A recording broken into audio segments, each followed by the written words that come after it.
Chicago is a city I probably never would have thought to visit if it hadn't been for LeakyCon. I think that's going to be one of my favorite things about going to conventions throughout my life, getting to experience cities I would not have previously considered. Chicago definitely impressed me. I don't really know what I was expecting from it except for a moderately sized American city.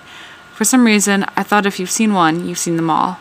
What I got was a place that reminded me a lot of Manhattan, except not quite as crowded and with more varied architecture and better landscaping.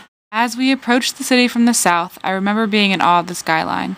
I've always loved city skylines, but I've often found that they promise a beauty that doesn't usually exist within the cities themselves. But the promise of Chicago's skyline rang true. The convention hotel is only a short walk from Millennium Park. As we walked with the city on our left and Lake Michigan and the parks on our right, I found it impossible to keep my eyes in one place. I was in awe of how seamlessly the old architecture seemed to blend with the new and how perfectly the buildings seemed to integrate with the greenery of the park. The walk to Millennium Park, of course, led us to Cloud Gate, which is a sculpture more commonly known as the Bean, and was all I really knew about Chicago before coming to the city. For some reason, the sculpture mesmerized me.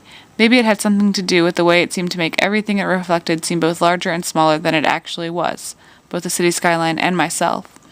Or maybe it was because no matter how long I looked at it, I couldn't figure out how another human could have fashioned it, whether as a physical object or simply an idea. After LeakyCon, I made it to the top of Willis Tower, which was one of the most terrifying experiences of my life. I never thought that I was afraid of heights, but there was something about looking down on all those other skyscrapers that had seemed so massive from the ground and now just looked like tiny Legos.